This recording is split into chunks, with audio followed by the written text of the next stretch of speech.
हाँ जी, उम्मीद करता हूँ आप लोग बहुत अच्छे होंगे, मस्त होंगे, आपकी पढ़ाई भी बहुत अच्छी चल रही होगी। आज हम एक नया टॉपिक पढ़ने वाले हैं अपनी बुक का एनसीईआरटी 12th क्लास का, इन्वर्स ट्रिग्नोमेट्रिक फंक्शंस। इन्हें हम इन्वर्स सर्कुलर फंक्शन भी कहते हैं। क्या कहते हैं? Inverse circular functions. अब फंक्शन की जहाँ तक बात हो जाती है, इसमें देखिए तीन चीज़ें हैं, फंक्शन, ट्रिग्नोमेट्रिक और इन्वर्स, यानी इन्वर्स ट्रिग्नोमेट्रिक फंक्शंस। अब इसके लिए हमें पहले फंक्शन के बारे में पता होना चाहिए।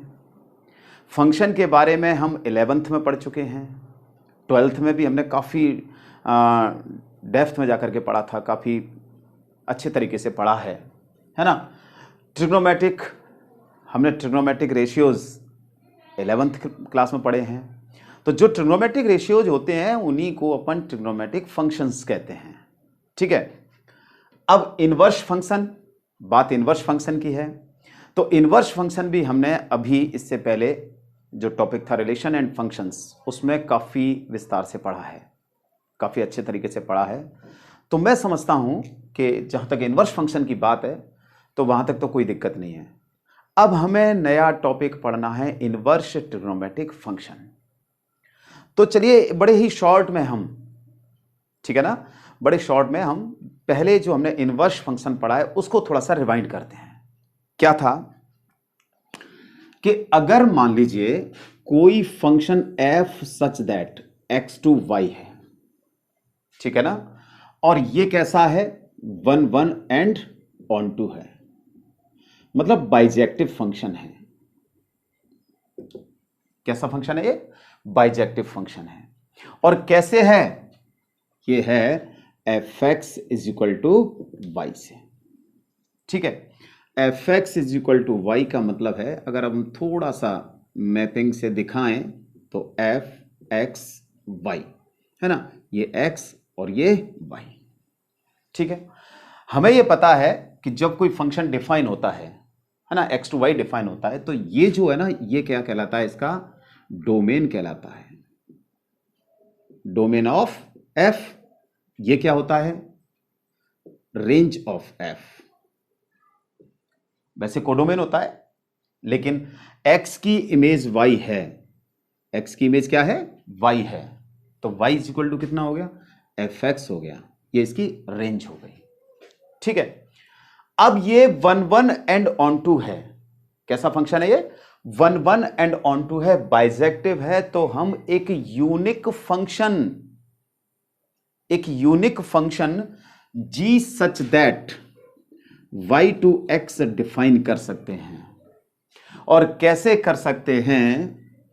अच्छा, ये भी चूंकि f जो है ना वो 1 1 फंक्शन है, 1 1 एंड ऑन टू फंक्शन है, ठीक है, fx is equal to y है, तो हम एक नया function g such that y to x, वो भी हम कैसा डिफाइन करेंगे? ये भी एक 1 1 एंड ऑन टू फंक्शन है, यानी बाइजेक्टिव है, एक यूनिक फंक्शन है जो ये भी क्या है? बाइजेक्टिव। और कैसे है? G y is equal to x के तौर पर, g y is equal to x, यानी हमने एक नया फंक्शन डिफाइन कर दिया y टू x, उल्टा, रिवर्स, यानी इनवर्स। ठीक है, ये कौन सा फंक्शन हो गया? ये फंक्शन हो गया g। ठीक है, यानी तब ये जो है y टू x है डिफाइन, तो ये जो है y सेट है वो तो हो जाएगा डोमेन ऑफ g, है ना, और ये क्या हो जाएगा? Range of g। ठीक है, अब हमने जो नया फंक्शन डिफाइन किया है g such that y to x, जो 1 1 एंड ऑन टू है, फंक्शन f भी 1 1 एंड ऑन टू था, तो ऐसी कंडीशन में g जो है वो f का इनवर्स फंक्शन कहलाता है, यानी g इज इक्वल टू क्या हो जाएगा? f इनवर्स हो जाएगा। g इज इक्वल टू क्या हो जाएगा? f इनवर्स हो जाएगा। ठीक है, और चूंकि g भी 1 1 एंड ऑन टू फंक्शन है, g भी क्या है? 1 1 एंड ऑन टू फंक्शन है, तो इसका भी इनवर्स होगा। इसका इनवर्स जो होगा वो क्या हो जाएगा? g inverse is equal to f, g inverse is equal to f। अच्छा, g inverse is equal to direct अपन क्यों लिखते हैं? G one one and to है, one one and onto है, तो इसका भी इनवर्स एग्जिस्ट करेगा, जी इनवर्स। अच्छा, जी की वैल्यू क्या है, देखिए एफ इनवर्स है ना, और इसका होल इनवर्स कितना आ गया, ये एफ आ गया। इसका मतलब क्या हो गया कि जो जी फंक्शन है ना, वो जो जी का इनवर्स क्या है, एफ है। एफ का इनवर्स क्या था, जी फंक्शन था, यानी जी तो है वो एफ का इनवर्स फंक्शन है, और एफ जो है वो जी का इनवर्स फंक्शन है, यानी दोनों एक दूसरे के इनवर्स फंक्शन हैं। क्यों है, क्योंकि दोनों ही one one and onto function है। ठीक है, अब देखिए क्या हो गया कि आगे देखते हैं। आपने एक चीज और पढ़ी है, क्या चीज पढ़ी है भाई, कि अगर कोई function one one and onto होता है, तो वैसे तो इनवर्स फंक्शन ये अपन निकाल ही चुके हैं कि जी जो होता है वो एफ का इनवर्स है, एफ जो है वो जी का इनवर्स है, यानी one one and onto होने पर एफ कैसा हो जाएगा, इनवर्शिएबल हो जाएगा, है ना, तभी तो इनवर्शिएबल है। अच्छा, जब एफ इनवर्शिएबल होता है और जी उसका इनवर्स होता है, तो आपने एक चीज और पढ़ी है, क्या पढ़ी है, कि f inverse o f x पढ़ा है, कितना होता है भाई, कंपोजिट फंक्शन की डेफिनेशन से एफ एक्स, ठीक है ना, और f x is equal to कितना है, वाई है, ठीक है ना, और एफ इनवर्स वाई कितना हो जाएगा, क्योंकि ये जो जी वाई है, ठीक है ना, और ये जी का इनवर्स है भाई, सॉरी जी का इनवर्स, वो जी किसका इनवर्स है, एफ का इनवर्स है, तो हम इसे क्या लिख सकते हैं, f inverse y is equal to x, लिख सकते हैं, नहीं लिख सकते हैं, जी क्या है, एफ का इनवर्स है, यानी f inverse y is equal to x, तो ये आ गया एक्स, राइट। दूसरा हमने ये पढ़ा है f o f inverse y, यानी कंपोजिट फंक्शन की डेफिनेशन से f inverse y, f inverse y कितना है, एक्स के इक्वल है, और एफ एक्स कितना है, वाई है, ठीक है ना, यानी ये तो एफ में आइडेंटिटी है, ये एफ इनवर्स में आइडेंटिटी फंक्शन है, ये हमने पढ़ा है, ठीक है ना, ये इनवर्स फंक्शन में हमने पढ़ा है। ठीक इसी तरीके से जैसे कोई फंक्शन होता है, कोई फंक्शन है और वो one one and onto है, one one and onto है, तो वो कैसा होता है, इनवर्शिएबल होता है। ठीक इसी तरीके से ट्रिग्नोमेट्रिक जो रेशियोज होते हैं, चूंकि वो ट्रिग्नोमेट्रिक फंक्शन की तरह से बिहेव करते हैं, ट्रीट करते हैं, ठीक है ना, तो जब जो ट्रिग्नोमेट्रिक फंक्शंस हैं उनके भी इनवर्स हम निकाल सकते हैं। तो आइए अब अपन उसी पर डिस्कस करते हैं कि ट्रिग्नोमेट्रिक इनवर्स फंक्शन को किस तरीके से डिफाइन करेंगे, कैसे ट्रिग्नोमेट्रिक इनवर्स फंक्शन होते हैं, ठीक है, तब तक नोट कीजिए। तो आइए अब अपन इनवर्स ट्रिग्नोमेट्रिक फंक्शन की तरफ चलते हैं, ठीक है। देखिए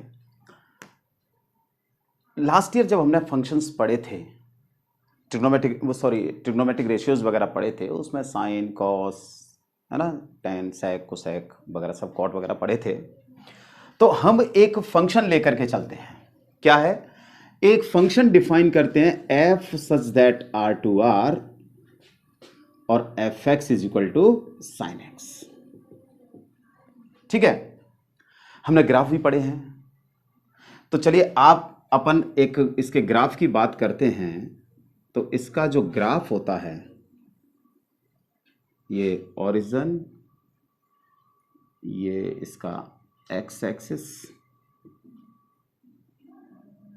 ये वाई एक्सिस, और ये भी वाई एक्सिस, वाई डैश, ये एक्स डैश, ठीक है। इसका ग्राफ कुछ इस तरीके से आता है, ऐसे, है ना, ये जीरो है, ये पाई, और इसको थोड़ा सा आगे और बढ़ा दें, 2 पाई, एंड और भी बहुत सारा आगे, ठीक है, ये आपका माइनस पाई हो गया, और इसको थोड़ा सा और ले लें तो ये आ जाएगा ये इस तरीके से, ठीक है, ये हो गया -2 पाई, एक्स डैश, ये माइनस पाई, ठीक। ये होता है 1 हो गया यहाँ पर, ये पाई बाई 2 हो गया, ठीक है। ये यहाँ 1 और यहाँ पर ये आ गया -1, -1, ठीक। अब आप देखिए इस समय इस फंक्शन की सिचुएशन, इस फंक्शन की क्या नेचर है इस समय। तो वैसे देखिए, जैसे ये पाई बाई 6 है, ठीक है, और सपोज कीजिए ये 5 पाई बाई 6 है, तो पाई बाई 6 पर वैल्यू इस तरीके से, 5 पाई बाई 6 पर वैल्यू इस तरीके से, और दोनों वैल्यू कैसी आएंगी, सेम आती हैं। वैसे भी f x is equal to, अगर साइन एक्स है तो आपको पता है कि एफ पाई बाई 6 यानी साइन पाई बाई 6 मतलब हाफ, ठीक है। एक एग्जांपल लिया है, एफ 5 पाई बाई 6 यानी साइन 5 पाई बाई 6, और साइन 5 पाई बाई 6 की वैल्यू क्या होती है, पाई माइनस पाई बाई 6 यानी साइन पाई बाई 6 यानी हाफ। तो देखिए ध्यान से, ये दोनों डिफरेंट हैं, है ना।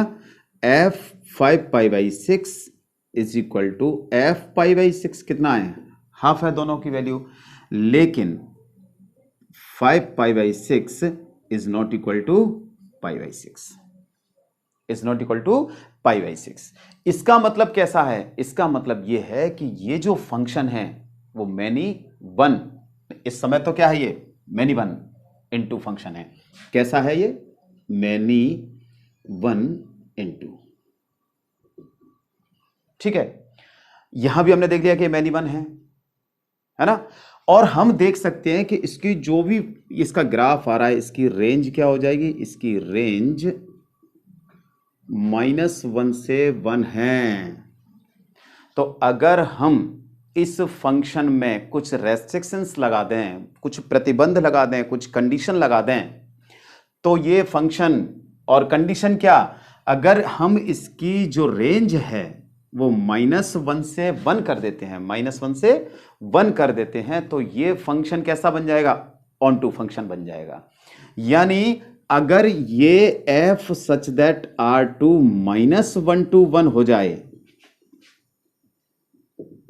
साइन x, तो फिर कैसे रेस्ट्रिक्शंस लगा दिया, प्रतिबंध लगा दिया, कंडीशन लगा दी, है ना। तो ये कैसा हो गया, many one and onto function हो गया। इस कंडीशन में देखिए R से R पर डिफाइन है तो वो मैनी वन इनटू है, लेकिन हम देख रहे हैं कि इसकी जो रेंज है वो -1 से 1 है। यानी आप x को कुछ भी वैल्यू दीजिए, साइन x में कुछ भी वैल्यू दीजिए, तो मैक्सिमम वैल्यू 1 आएगी और मिनिमम वैल्यू कितनी आएगी, -1 आएगी, ठीक है। तो ये अगर हम इस कोडोमेन R की जगह, इस कोडोमेन R की जगह, ये कोडोमेन है और ये डोमेन है ना। इस कोडोमेन को अगर इसकी रेंज -1 to 1 के रूप में हम चेंज कर दें, यानी -1 से 1 इसकी रेंज बना दें, तो ये ऑन टू फंक्शन हो गया। क्या, कौन सा फंक्शन हो गया, ऑन टू फंक्शन हो गया।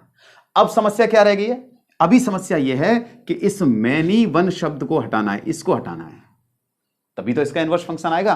तो देखिए मैनी वन के लिए क्या हो जाएगा, अच्छा अगर हम ध्यान से देखें तो ये पाई बाई 2 है ना, और ये कितना है, -पाई बाई 2, ठीक है।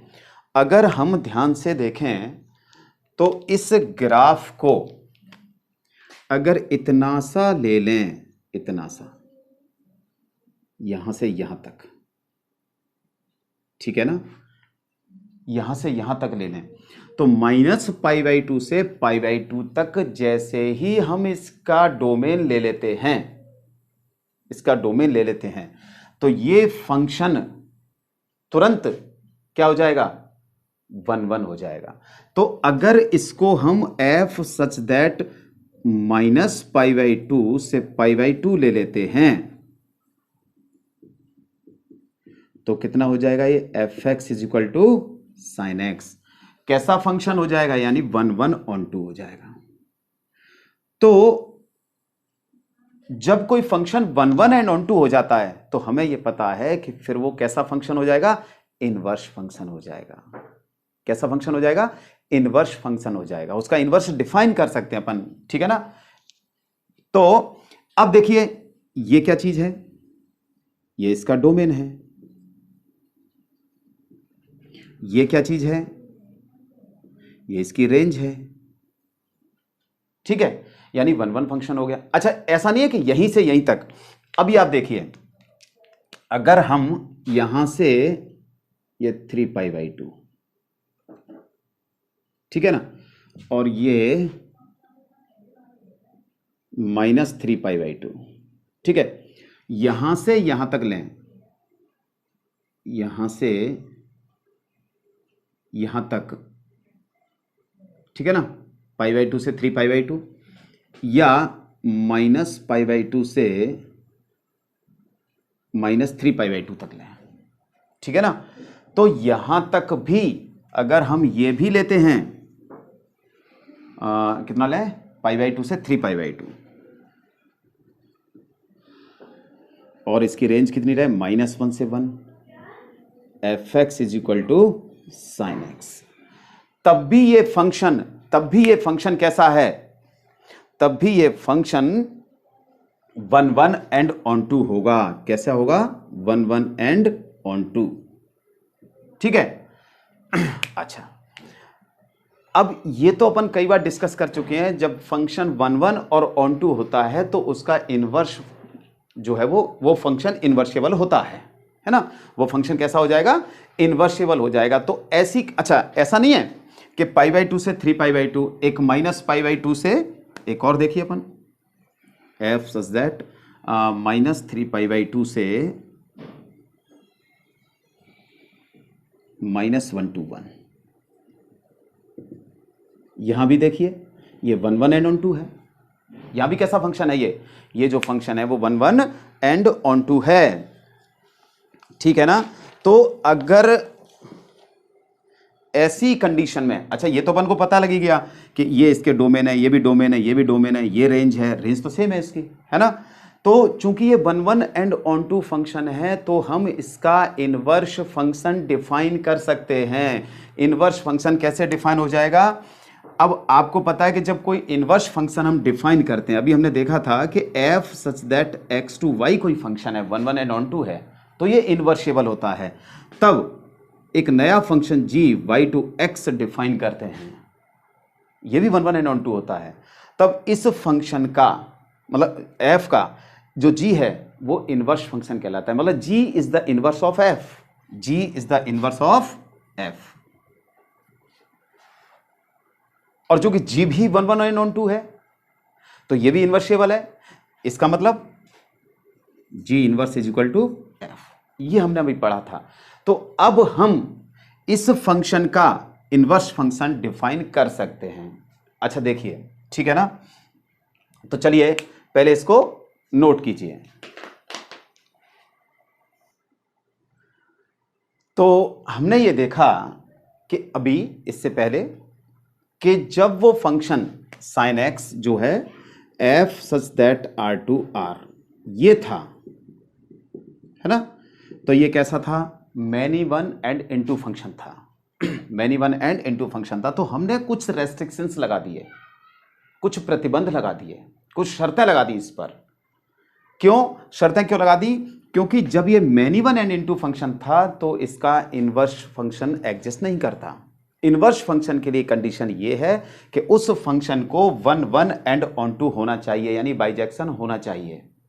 तो हमने इंस्ट्रक्शंस क्या लगाए, वो रेस्ट्रिक्शंस क्या लगाए, रेस्ट्रिक्शंस हमने ये लगा दिए कि ये जो कोडोमेन है इसको हमने रेंज इसकी -1 से 1 कर दी, -1 से 1। अभी आपने ग्राफ में भी देखा था, इस तरीके से ये ग्राफ आया था, तो हमने उसकी जो रेंज थी वो कितनी कर दी थी, -1 से 1 तक कर दी थी। जब -1 से 1 के बीच में कर दी तो वो फंक्शन कैसा हो गया, वो फंक्शन ऑन टू फंक्शन हो गया। फिर हमने इसके डोमेन में रेस्ट्रिक्शंस लगाए। डोमेन में क्या रेस्ट्रिक्शंस लगाए, यानी ये हमने इसका डोमेन यहां ये π/2 और यहां ये -π/2, आगे भी -π/2, यानी π/2 से -π/2 तक कर दिया। जब -π/2 से π/2 तक हमने कर दिया तो ये फंक्शन फिर कैसा हो गया, ये जो फंक्शन है इस कंडीशन में ये 1 1 एंड ऑन टू हो गया, यानी f -π/2 से π/2 टू -1 to 1, यानी उसकी रेंज -1 से 1 कर दी और उसका डोमेन क्या कर दिया -π/2 से π/2। तो fx = sin x जो फंक्शन है वो कैसा हो गया, 1 1 एंड ऑन टू हो गया। मतलब sign such that -π/2 to π/2 to -1 से 1, तो ये कैसा फंक्शन हो गया, 1 1 एंड ऑन टू फंक्शन हो गया, और यानी बाइजेक्शन हो गया। ठीक है, जब ये 1 1 एंड ऑन टू हो गया, अच्छा इसी में नहीं, इसी ऐसा नहीं है कि डोमेन -π/2 से π/2 हो तभी वो फंक्शन 1 1 एंड ऑन टू होगा। अगर π/2 से 3π/2 लेते हैं हम और इसका रेंज तो -1 to 1 ही रहेगी, है ना, या हम डोमेन उसका 3π/2 से 5π/2 लेते हैं, या हम माइनस में भी लें, अगर हम माइनस में भी लेते हैं -3π/2 टू -π/2, है ना, -1 to 1, अगर हम ये भी लेते हैं तब भी ये फंक्शन कैसा हो जाएगा, 1 1 एंड ऑन टू हो जाएगा। और जब फंक्शन 1 1 एंड ऑन टू हो जाता है तो आपको ये पता है कि वो फंक्शन इन्वर्सेबल हो जाता है, और ऐसी कंडीशन में ये जो डोमेन है ना, और ये क्या है, इसकी रेंज है। ठीक है ना, तो रेंज तो डोमेन में कन्वर्ट हो जाएगी और डोमेन रेंज में कन्वर्ट हो जाएगा, और इसका इनवर्स फंक्शन एक यूनिक फंक्शन हम डिफाइन कर सकते हैं, और वो क्या हो जाएगा, sine inverse such that -1 to 1 to -π/2 to π/2। ठीक है, अच्छा एक और चीज देखिए, यहां भी जैसे इसको अपन डिफाइन करें, ये सारे 1 1 एंड ऑन टू फंक्शन है, सारे 1 1 एंड ऑन टू फंक्शन है, तो हर डोमेन में, इस हर डोमेन के लिए ये फंक्शन कैसे हो जाएंगे, 1 1 एंड ऑन टू हो जाएंगे। ठीक है ना, तो बात चल रही थी कि -3π/2 से -π/2 हो, या -π/2 से π/2 हो, या π/2 से 3π/2 हो, या 3π/2 से 5π/2 हो, और आगे भी 5π/2 to 7π/2, फिर 7π/2 से 9π/2 फंक्शन, ये सब में क्या होगा, 1 1 एंड ऑन टू होगा। तो अगर हम इसका जनरलाइजेशन करें, तो f such that nπ -π/2 to nπ + π/2 to -1 to 1 fx = sin x। यहां n क्या है, n इंटीजर है, यहां भी ये फंक्शन 1 1 एंड ऑन टू होगा।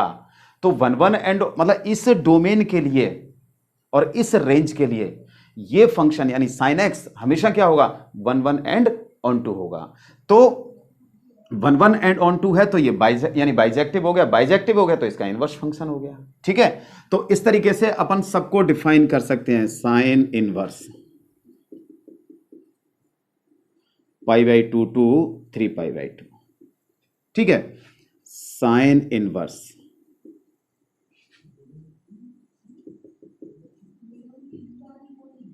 Three π/2 to 5π/2।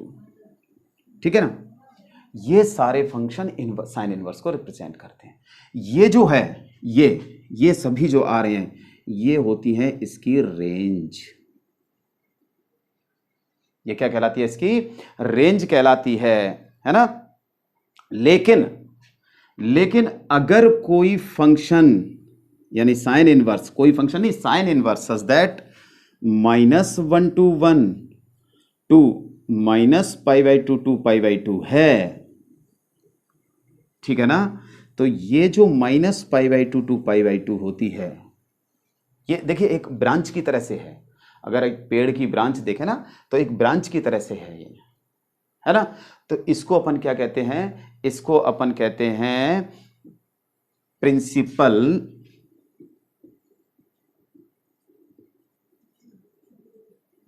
Value branch. ठीक है ना, इसको अपन क्या कहते हैं, प्रिंसिपल वैल्यू ब्रांच कहते हैं। अब ऐसी कंडीशन में ये तो होता है देखो डोमेन, और ये क्या हो जाएगा, इसका रेंज हो जाएगी। ठीक है ना, प्रिंसिपल वैल्यू ब्रांच क्या, जो इस रेंज के साथ, जो इस रेंज के साथ जो वैल्यू निकल करके आएगी उसे कहेंगे प्रिंसिपल वैल्यू ब्रांच। इसे नहीं कहेंगे, इस रेंज के साथ -π/2 से π/2 जो रेंज है, इस रेंज के साथ जो वैल्यू निकल करके आएगी उसे अपन कहेंगे प्रिंसिपल वैल्यू ब्रांच कहेंगे। ठीक है, तो ये जो है ना, ये साइन इनवर्स का एक तरीके से अपन ने साइन एक्स जो फंक्शन था, जो उसको पहले 1 1 एंड 1 2 बनाया और उसको हमने इनवर्स फंक्शन के रूप में डिफाइन कर दिया। अच्छा, एक चीज यहां ध्यान रखिए, एक चीज यहां ध्यान रखिए कि इसको रिप्रेजेंट कैसे करते हैं। इसको रिप्रेजेंट हम साइन इनवर्स एक्स से करेंगे, लेकिन इस साइन इनवर्स एक्स का मतलब यह नहीं है कि हमने इसको साइन एक्स का होल इनवर्स लिख दिया। ठीक है ना, ये इसके इक्वल नहीं होता। इसका तो मतलब क्या है, इसका तो मतलब है 1/sin x।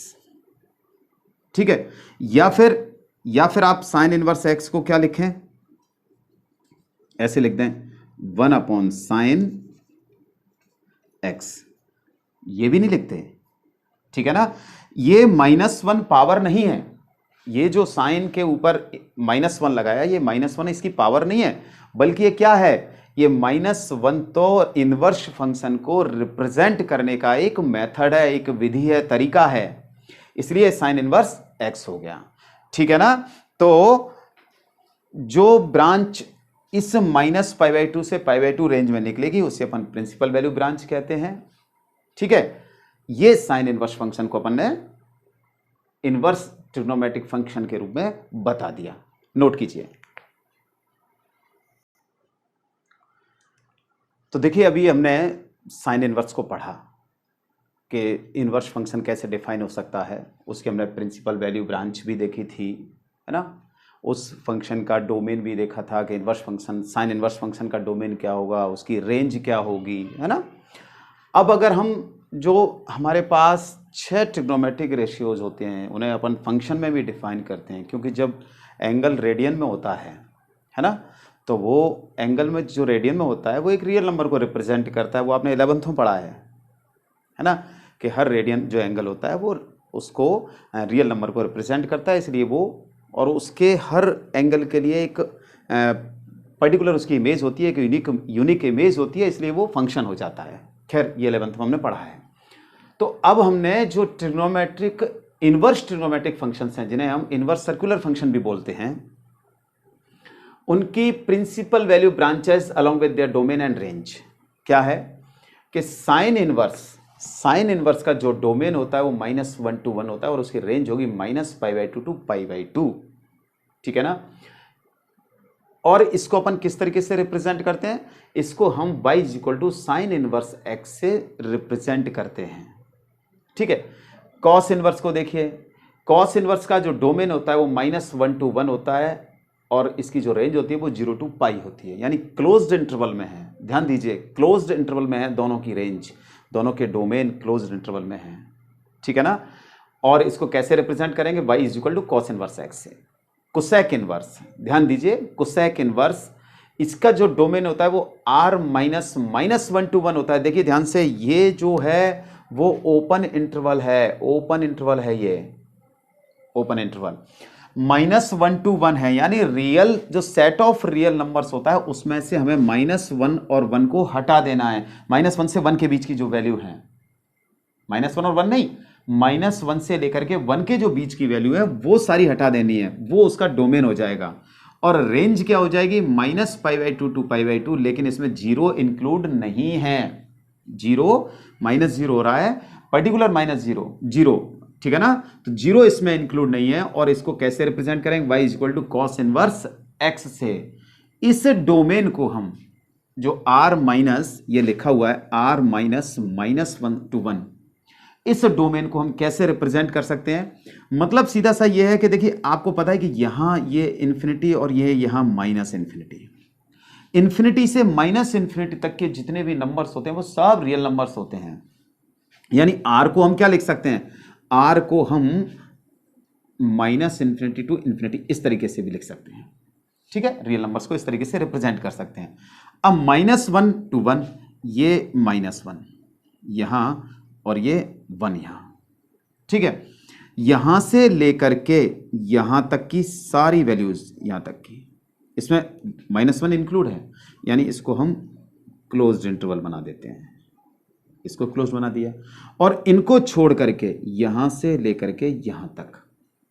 ठीक है ना? तो कितना हो जाएगा इसका जो डोमेन की अगर हम बात करते हैं तो कितना हो जाएगा? -∞ टू -1, है ना? क्लोज इंटरवल इधर से, close interval from right side, और कौन सा हो जाएगा? 1 से लेकर के इंफिनिटी तक। इंफिनिटी कोई रियल नंबर नहीं होता है, ये इमेजिनरी नंबर होता है। एक्चुअली ये एक हमारा थॉट है कि हाँ ऐसा कोई नंबर होता है। इन्फिनिटी का मतलब बहुत बड़ा से बड़ा, माइनस इन्फिनिटी का मतलब बहुत छोटे से छोटा। दोनों इंटरवल को यूनियन के द्वारा जोड़ दीजिए, तो ये जो है ये कोसेक इनवर्स एक्स का, कोसेक इनवर्स का डोमेन हो गया। ठीक है ना? -π/2 से π/2 तक, और लेकिन इसमें 0 इंक्लूड नहीं है, वो इसकी रेंज हो गई। सेम इसी तरीके से सेक इनवर्स की डोमेन क्या हो जाएगा?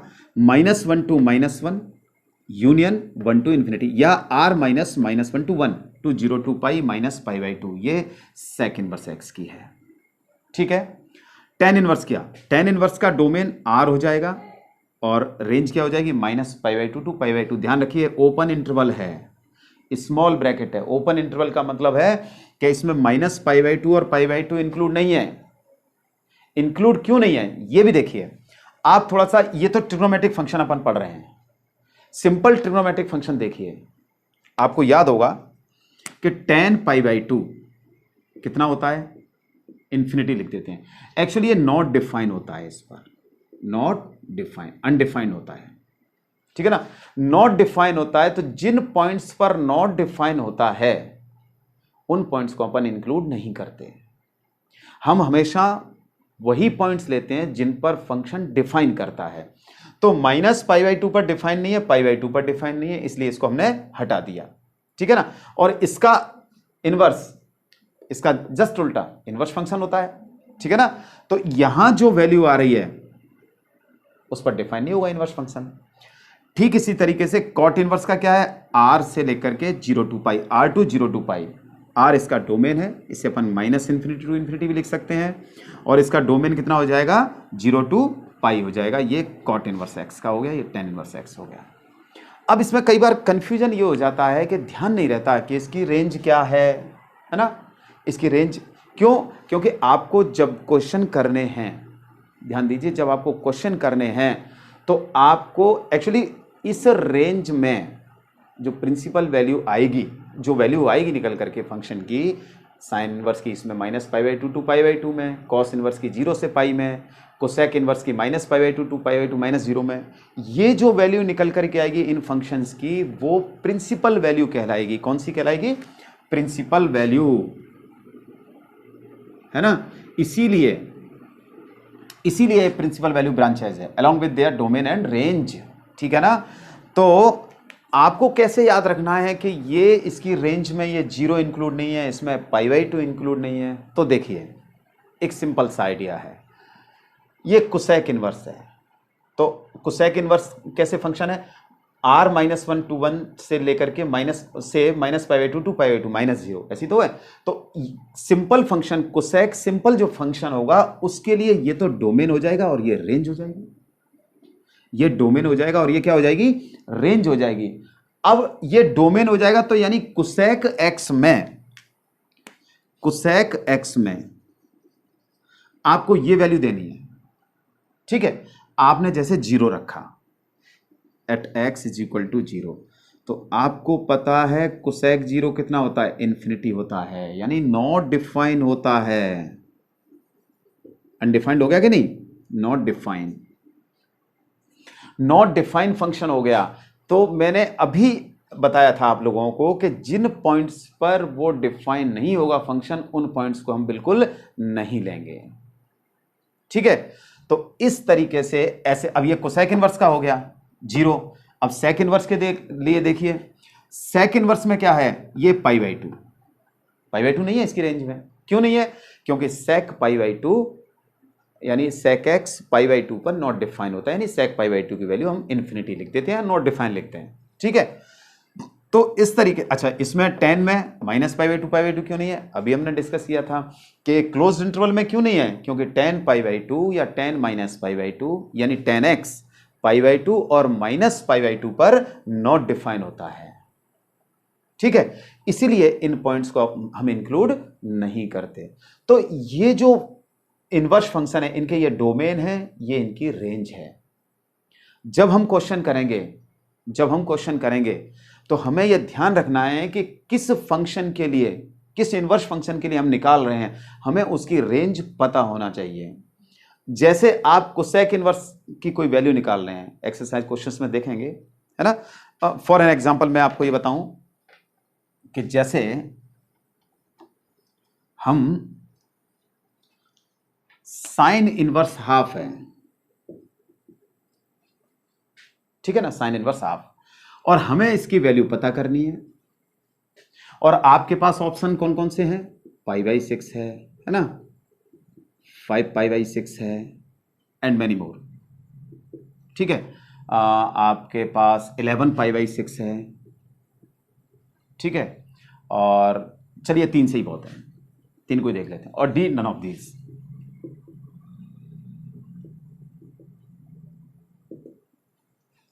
आपको इसकी वैल्यू निकालनी है कि साइन इनवर्स हाफ की वैल्यू कितनी आएगी। ठीक है ना। तो अब देखिए, थोड़ा सा आप ध्यान रखिए, जो ट्रिग्नोमेट्रिक रेशियोज में आपने पढ़े थे वो कि उनकी वैल्यू कितनी होती है।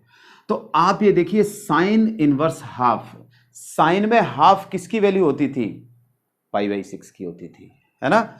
यानी sine π/6 is equal to half, sine 5π/6 is equal to half, और साइन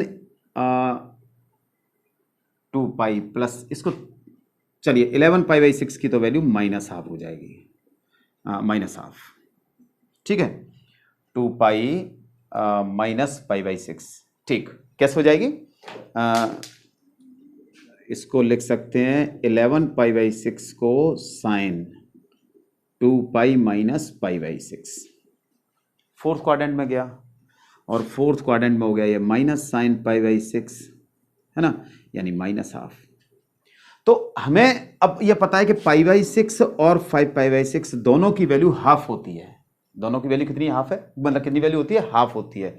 इसका मतलब अपना ऑप्शन ये भी सही है और ये भी सही है, लेकिन हमें यह देखना है कि साइन इनवर्स हाफ की वैल्यू, सही एंगल कितना आएगा। तो देखिए ध्यान से, sign inverse half, sine inverse का रेंज देखिए कितनी है? -π/2 to π/2 है, -π/2 to π/2 है। अब आपको यह देखना है कि -π/2 से π/2 के बीच में कौन सा एंगल आ रहा है? ये आ रहा है या ये आ रहा है? निश्चित रूप से π/6 आ रहा है, 5π/6 तो नहीं आ रहा, है ना। तो इसकी वैल्यू कितनी हो जाएगी? इसकी वैल्यू हो जाएगी π/6। क्यों? बिकॉज π/6 बिलोंग्स बिटवीन -π/2 to π/2, मतलब π/6 जो है वो इसकी रेंज में बिलोंग करता है, इसलिए ये एंगल होगा। ये आंसर है, जबकि ये आंसर गलत है। इसका तो -हाफ वैसे ही है, तो ये तो वैसे ही गलत हो गया। तो कई बार हम ये गलती कर जाते हैं कि मतलब जब वैल्यू निकालनी होती है तो हमें उस वैल्यू को निकालने के लिए उस फंक्शन की, जिस भी ट्रिग्नोमेट्रिक फंक्शन की आप वैल्यू निकाल रहे हैं, उसकी रेंज आपको याद रखनी है। ठीक है, नोट कीजिए।